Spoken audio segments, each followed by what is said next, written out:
Hello and welcome to Fire Away, Rudner Law's online show focused on the employment law issues that matter to you. My name is Stuart Rudner, and I'm an employment lawyer and mediator and your host of this Season 3, Episode 4, or COVID-19 Episode 3 episode of Fire Away. Just a reminder that Fire Away streams live online every month, and episodes are always available on our YouTube channel, on our Facebook page, on LinkedIn, and of course on our website. If you're watching live and have any questions, we'd be happy to answer them. So feel free to post them by posting comments on Facebook or YouTube, or you can always tweet them to @RudnerLaw. For today's episode, we have two guests. I'm very excited to be joined, first of all, by Carola Mittag, President of the Workplace Safety Group, and second of all, by Dr. Deborah Nixon, Vice President of Mandrake. This is, as I mentioned, the third episode that we're doing, which is focused on workplace issues related to COVID-19. And I still remember the March episode when we very hastily changed the topic at the very last minute, just as it seemed like this might become a very significant issue. And I remember a good part of that show was spent talking about how to handle things like employee travel. That became a non-issue very quickly. And then the issues turned to things like layoffs and pay cuts and the government assistance that's available. Since then, over the last 8 or 9 weeks, Rudner Law has done dozens of webinars and Q&A sessions and other online sessions. I actually joined Deborah in her LinkedIn group a few weeks ago, and I'm joining them again on Thursday. We've also put out hundreds of pieces of information by social media, as well as on our running blog, which talks about all things COVID-19 workplace related. And of course, we've worked with countless clients to help them understand their rights and their obligations during these unprecedented times. I'm very happy that the conversation is changing. We're not getting as many questions about layoffs and pay cuts anymore. We're focusing on recalls. And today, that is our focus. We're talking about getting back, not quite back to normal, but getting back to business, how you bring employees back, and the health and safety issues that are going to arise or are arising as you get back to business. I'm very happy to have both Deborah and Carola here with me. And I'll start off with you, Carola. Why don't you tell us a little bit about the types of issues that you're dealing with now, or the types of questions that you're getting as people are starting to prepare for getting back to business? Thanks, Stuart. Nice to be here on the show with you. Interesting times for sure. I read something the other day where it says, predict the unpredictable. Well, these times are certainly unpredictable. Companies, employers are very, very stressed about how they're going to bring their employees back, how they're going to keep them safe, what they're going to do with their workplaces to keep the employees safe. It's a whole long conversation, I'm sure. You'll have some questions, and hopefully I'll have some answers for you. I have no doubt that you'll have some answers for me. Deborah, what about you? What kind of issues and questions are you getting as we've sort of seemed to be shifting more to a back to business phase? Well, the biggest thing, of course, is the whole issue around employee fear and concern about coming back. Employees worried about, will they be safe at work? What are the policies and processes that are in place with the return to work? So this is the thing that the HR community is really focused on right now. Yeah, I'm not at all surprised to hear that. And it's been interesting. We've been trying to remind our employer clients and assure our employee clients that employers generally have that duty to take all reasonable steps or all reasonable precautions to ensure a safe work environment. And of course, we used to talk about loose floorboards, and then we talked a lot about harassment in the workplace, and never did really imagine a situation like the one we're in. But that's what everyone's got to focus on, is making sure that, as the restrictions are being loosened, as people are going back to work, they've got to be reassured, as you said, Deborah, that it's going to be safe. So maybe we can talk first about some best practices. So Carola, if you want to start, what are some of the best practices that you are advising clients with respect to making sure the workplace is safe? Well, best practices would include making sure that there are policies in place, that the employer realizes that he has to create policies now for the unpredictable, for the unseen, for the hazard that this COVID is creating for workers, and how he's going to address that. What does he have to put into his policies? What kind of policies does he have to write? What does he have to put into them? It doesn't just apply to the workers, it applies to visitors that come into the workplace. It applies to the physical workplace. It applies to clients that might come into the workplace. It's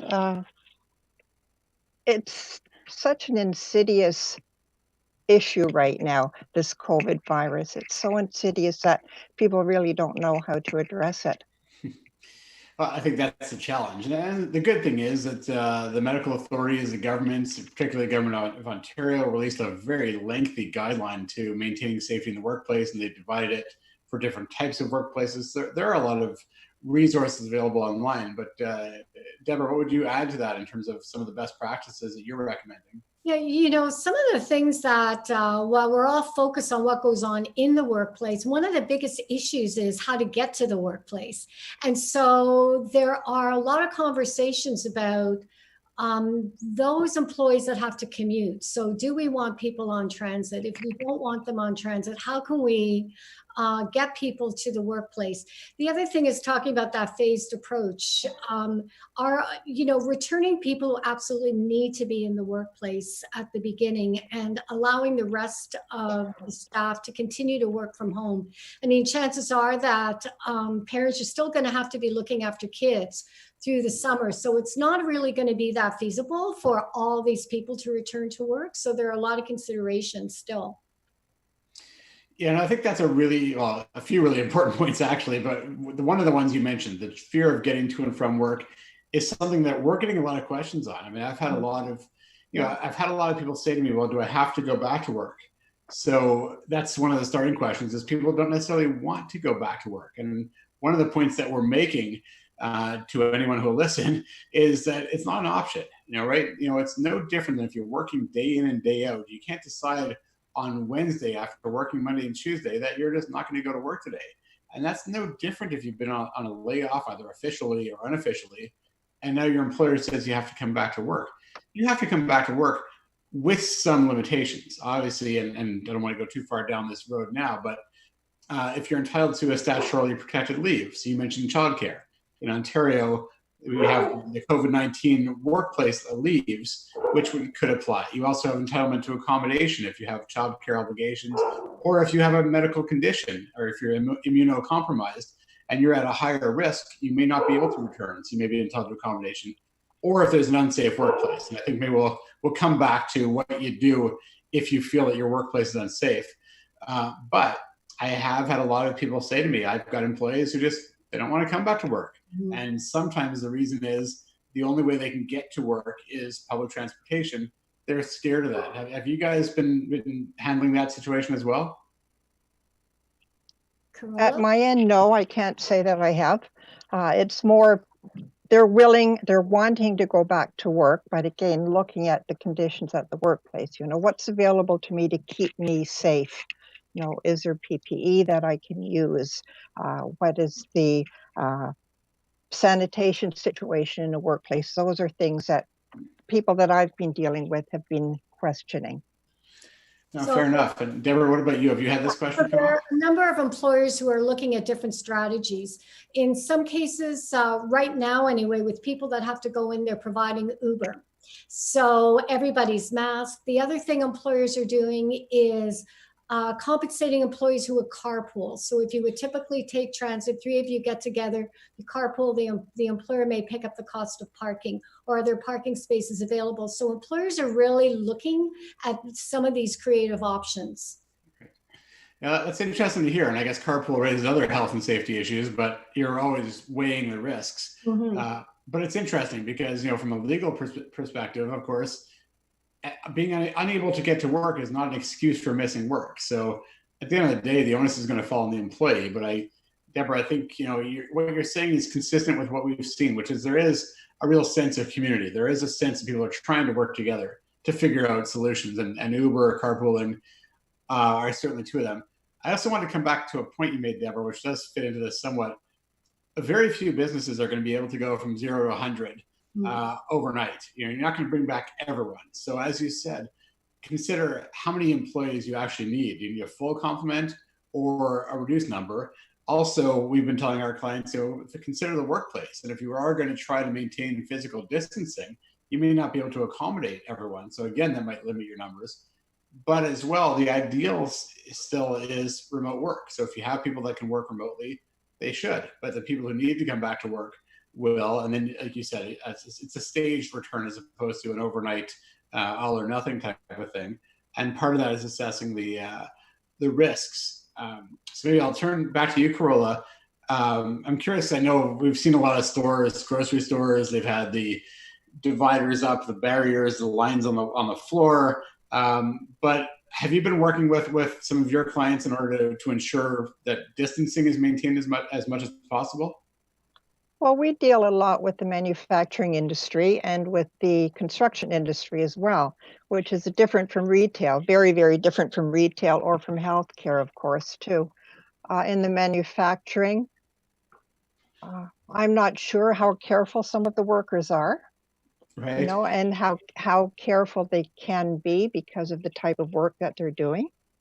So, yeah, it's interesting you say that, because I know, like, I've spoken with some of our clients who are also in manufacturing or warehouse type facilities, and they are trying as much as possible to ensure physical distancing as much as they can. And then, you know, it's a hierarchy, right? You've got your remote work, you've got your physical distancing, then you've got things like personal protective equipment. So some of our clients are trying, you know, they've rearranged the workplace, they've moved work benches so people are further apart, recognizing that at some point you're going to have to go and talk to your colleague, you might have to talk to a customer, and that's when a mask or other things like that come in. But it's there is no one size fits all or no one solution.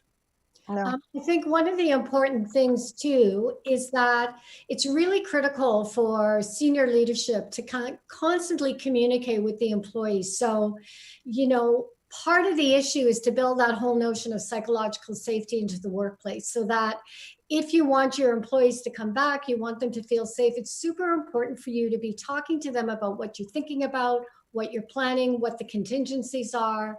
That is very critical. Yeah, and You also Oh, sorry, go ahead. You also have to be cognizant that because of the fear that people have, they could possibly become a little short-tempered, maybe even, I don't want to go so far as to say violent, but it might be something that could escalate in the workplace more so now than it did previously. No, so that's something, the psychological factor is huge. That's a great point, Carola. I see we have a question, so thanks, Rob, for holding that up. So the question is, can you mandate that masks be worn? I'll comment really quickly, but I don't want to hear from you guys. But you know, what we're telling our clients is you've got to take, you know, the time to assess the risks in your particular workplace, and it might be multiple workplaces because you might have an office area, you might have a manufacturing area, you might have a client-facing area. They're all different. But our view is that, again, you have this duty to maintain a safe workplace. So there will be situations where mandating the use of specific equipment would be appropriate. But I'd love to hear what each of you, maybe Deborah, do you want to go first? So we've had lots of, you know, I deal with a lot of corporate settings, and so there's mixed views. The primary view is not the mandating route. So again, back to communicating and connecting with employees about what exactly is it that they're concerned about and meeting those needs, as opposed to mandating things like wearing masks. It's going to be harder, you know, because you're going to turn your workplace then into a compliance-oriented workplace where you have to people monitor, you know, and that may not be conducive to, you know, the working together that people are trying, the team spirit. Yeah, no, oh, sorry, go ahead, Carola. On the other hand, if you're writing policies in relation to the COVID situation now, and the policy says that your mask becomes part of your PPE, it's mandated in the workplace, that's the law of the workplace. Right? Yeah, that's along the lines of what I was going to say. And look, it's got to be reasonable. And like, a lot of my time is spent reviewing just cause cases when I update my book on just cause for dismissal. And it's interesting, you know, long before the whole COVID-19 era, a lot of the cases that I see every year. Oh, thanks, Rob. We'll get back to that question in a second. A lot of the cases that we're seeing relating to breach of policy relate specifically to breach of safety policies. And judges are far more willing to allow a company to enforce safety policies than other policies. But it's got to be reasonable. And that's one of the key things is, if you say to an employee, if you don't follow this policy, you're going to be disciplined, and the employee pushes back, you're going to have to justify that it's a reasonable policy. So, you can't just, I've had some people say, well, we're just going to make sure everyone wears masks. That's not the answer. You've got to do the risk assessment. But if your assessment is that is an important way to maintain safety, then I'm a believer in that. And I think, Deborah, your point is good. Communication is the most important part. And I've been telling our clients, if you're going to recall workers, this is a great opportunity. You don't just have to call them and say, we want you back to work tomorrow. Take the time to put something in writing. First of all, explain, of course, that they are expected to return to work. But you can also take the opportunity to reassure them. Then lay out all of the efforts that you are making to ensure the workplace is safe. And at the same time, you can also give them an indication of what the expectations are, that you do want them to ensure distancing or use of protective equipment, et cetera. But it's a great opportunity to communicate that. One question, we had a question. Rob, could you hold that up again? Are human rights issues involved with this mandate? Yeah, thank you for the question. Human rights issues, I'm thinking aloud here, because if the mandate we're talking about is you have to wear a mask, I'm not sure where the human rights issues would fall. But maybe someone smarter than I am can explain to me where the issue would arise. But we have lots of cases where we have this analysis, where there's basically a conflict of rights. You have a right to a safe workplace. You have a right to you have a human right. Which one takes priority? And generally speaking, safety gets a lot of latitude. Same thing with privacy rights. And I want to come to testing in a minute, because a lot of businesses, as we know, are making employees have their temperature taken before they come into the workplace. And the question is, isn't that a breach of their privacy rights? And the answer is yes, but it may well be justifiable in light of the safety needs. I'm curious to know if either of you guys have had to deal with the issue of either temperature taking or any other sort of testing. Haven't come across it yet. One company I know here in Niagara who does safety training outside of one of my colleagues, I guess, he did take temperatures when he was doing a training. Apparently, he took temperatures of the people coming into the training class, but then he put that aside and quit, and is not doing any safety training at the moment at all. So other than that, I haven't come across it. It's a big debate among HR leaders about the testing. So there are some organizations that are doing the temperature taking, and what they're trying to ensure is that they get the right people taking those temperatures. So people that are well trained. There's a split decision based on the science of whether, temperature taking is really the route to go.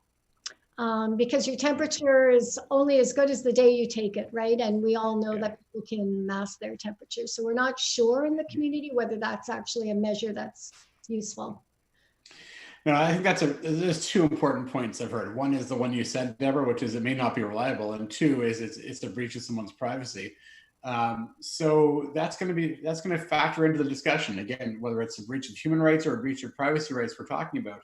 Can you justify this imposition of a test which will be infringing your privacy rights? And I just want to shift bases. I'm not surprised we're getting a lot of questions today. But Rob, maybe if you could hold that one up quickly again for me. So the question we got on Facebook: my biggest concern is employees not wanting to return to work. What rights do I have as an employer? Thank you for the question and for the segue, because I did want to use some of our remaining time to talk about return to work and recall to work. So as I was saying before, the default here is that if you're told you have to attend at work during regular working hours, that's not an option. You are expected to return to work. And there are limited exceptions. If there is a statutorily protected leave, for example, in Ontario, if you have to look after kids, or if you have been ordered to self-isolate, you may have a human rights accommodation need. If you have childcare obligations, if you are immunocompromised, or and I want to come back to this, if you feel that the workplace is unsafe. But unless one of those exceptions applies, an individual has to come back to work. And if they don't, And we've talked to a lot of our employer clients about this. You should warn them and you should communicate with them. But part of that communication is that if they don't return to work, they're going to be deemed to have abandoned their job. They're effectively resigning. And they need to understand that. And again, Deborah, to your point, that's where communication is critical. So just on that point, I want to talk about the right to refuse unsafe work. And that I think is going to be a big question, because a lot of people have asked us, can I just say I'm not comfortable going to the workplace? And our answer is no. You need to have a specific concern. But I'll ask maybe Deborah first, if you've been handling that issue as well. Yeah, so we're getting that question a lot. And again, it's the perception of not being safe. So that's where we come back to have a plan, lay it out, talk to your employees, talk to them again and talk to them again. Can't emphasize that enough. Yeah, I think that's a great approach. And Carola, have you had to deal with this issue? I have had one client contact me and say, have a worker who doesn't want to come back to work because he does not feel safe. How it was dealt with in the end, I'm really not sure how it ended up, but that was one client, one example. Right. And it does bring up a point that I often make, which is there's the legal and the practical. So legally, you could take a very aggressive approach and say, if you're not back to work tomorrow, then you're going to be deemed to have abandoned your job. But what we're telling our clients is, look, you need to reach out, talk to them, find out what the concerns are. And, you may be able to address those concerns and reassure the employee. And Deborah, like you were saying, reassure them about the efforts that are being made. Or they might say, well, I can't come back to work because my kids are at home and I need someone to look after them. So there may be a valid excuse. But otherwise, if not, we talked about the right to refuse unsafe work, which of course is a right enshrined in occupational health and safety legislation. But it's only if there is a specific danger. And we've had a few people already who have called us and asked what to do. And we've coached them through the process, which always starts with talk to your employer. They may have a health and safety committee or HR, or whoever the person is. Tell them what your concerns are, and then they have an obligation to investigate and hopefully address your concern. If they don't, you can always go to the Ministry of Labor. But Deborah, to your point, a lot of this comes down to communication. Well, I think, it's about building trust between employers and employees. And when it gets to the point where they're refusing, that usually cues me that somehow there's been a breakdown in the communication all along through the whole COVID crisis. And so employees are not feeling confident. So if employers haven't been communicating a lot before, this is the time to fix that. And the other point too is when I've been saying that, find out why they don't want to come back to work. They may not have a legitimate reason. It may just be a generalized fear of going out in public now, which is certainly understandable. But as I was saying before, you may not need them back. You may not need all of your employees. So it actually can be a win-win. And I've seen this a few times now where an employer only needs 80% of their workforce back, and you've got a good 15 or 20% who don't want to come back. It can actually work out quite well if it's someone you don't need, and they can just remain on layoff. So communication, you might find out that you both have an interest in not having them come back to work just yet. Well, what we're saying is this is the big reset. And what we're seeing is a big push from employees to continue remote work. So I think that in the coming months, we're going to see quite a change in terms of who's coming back and who isn't, and people wanting to be able to work virtually at least a few days a week. Yeah, and I think you're absolutely right. And I'm actually quite excited to see that we're going to see a lot more virtual work. But one question I am getting a lot of is, can an employee insist that they're not coming into the workplace, that they're going to work remotely? And my answer has been no. I mean, legally, they don't have the right to, but there is certainly still a preference that if people can do their job from home, they should be doing it. So we're certainly encouraging our employer clients to allow it if the work can be done. The interesting thing, and this is more a question for Carola, I was on the phone with a coaching client this morning who was complaining about physical pain, right, from not having the right equipment, bad chair, bad table. And so there's that whole issue again of what's the employer obligation in working from home to provide employees with the right equipment. Well, that goes back to risk assessment or hazard assessment too. If the employee is complaining about poor posture or pain from poorly situated equipment, then maybe they have to do a workplace assessment for ergonomic issues. So again, that's part of the hazard assessment or risk assessment of the particular job that employee is asked to do. Yeah, and it's amazing how many businesses, all of their desks, all of their workstations are, ergonomically set up as best as they possibly can be. But then someone's working from home 2 or 3 days a week, and they're sitting on a fold-up chair at the dining room table. So you're right. As we're going to see more remote work, which we obviously are, we're going to have to turn our minds to that issue as well. It's a whole other area of communication, but another also potential area of liability that you need to be aware of. And it also reminds me. That's the question: is what's the employer's obligation there? Yeah, I've seen some debate about this. I mean, generally speaking, the rule typically was that, if someone's working from home, that's not part of the employer responsibility to ensure a safe workplace. But there's also the practical element of, if you want your people to work, you're going to need to make sure that they are safe and physically able to do the work, not sitting there with a sore back and getting headaches and everything else. So there's a practical need to deal with it. And the other point I've been making to a lot of clients recently is, now's the chance to update your policies. Particularly if things have slowed down, you may have time. And I know a lot of our clients, they've been saying they're going to do a policy update for years, but they never have a chance. Now they might actually have some time and think about your health and safety policies, think about your remote work policies, think about your remote work equipment and what you do to set people up at home, because you're going to be dealing with these issues more and more as you go forward. It's interesting that you say that, Stuart, because that's where the most inquiries have come from right now. Clients wanting help with their policies. As Deborah was saying, doing a reset at this point. We have been contacted by quite a number of employers who want to have their policies either written because they have nothing or updated. So it's actually been very interesting in that respect. And we've been very grateful for that opportunity to help them with their policies. And Carola, I'm sure that you're getting a lot of requests for policies that people wouldn't have thought about before. Policies about remote work, policies about combined work, not remote. For sure. Yeah. I'm glad to hear you say that, Carola, because that's, I've always been pushing people to keep their policies up to date, but I'm glad people are taking the opportunity. So Rob, thank you for reminding me that, as I always say, the time flies by quickly.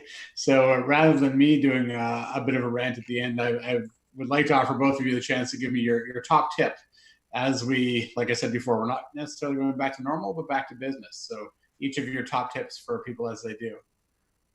I'll start. So, as I've been saying, my top tip is for employers to speak to your employees. If you're not sure what their concerns are, why not just survey them? Ask them what's on their mind and what their priorities are, and then stay in touch with them. Cool. I like that. Carola, what about you?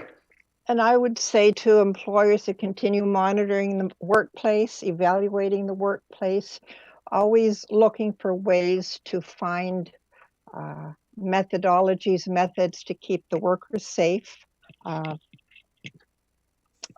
applying appropriate controls, whether it's physical distancing, changing of sanitation and cleaning habits in the workplace, or encouraging better hygiene for the workers themselves too. And as I agree with Deborah, it's all about communication between the employers and the employees, for sure. That's most important. Great. Thank you. So that is all the time we have for season 3, episode 4 of Fire Away. So I want to thank everyone for tuning in, and a particular thanks to Deborah and Carola for joining the show today. The interesting thing is that the issues that we've seen over the last 2 months are unprecedented. And in my 21 years of practice, I've never really seen anything like this. But the concern is actually no different than what it always is, which is that people are still making decisions and they're not taking into account the legal implications of their actions. They're not taking into account their legal rights and their obligations, and basically failing to treat the employment relationship as a legal one, which gets people into trouble and also costs them money. And I'm talking about employers and employees.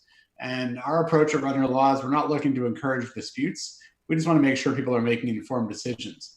On that note, I'm going to encourage everyone to stay informed. I invite you to keep up to date by following our running blog at rudnerlaw.ca, as well as our social media feeds, and of course, signing up for our newsletter to get employment law updates in your inbox. But most importantly, as I say every month, if you're not sure of your rights and obligations, especially in these unprecedented times, feel free to reach out to us. If you think you might need an employment lawyer, you probably do. Our next episode is going to air on Tuesday, June 19th. Hopefully by then we can talk about something other than COVID-19, but we'll see what happens. Past episodes are available on YouTube, on Facebook, on LinkedIn, and on our website. And I just want to thank Rob, Rebecca, and Mark, as always, for helping this to go off smoothly. Take care, stay safe, and stay informed. Thank you.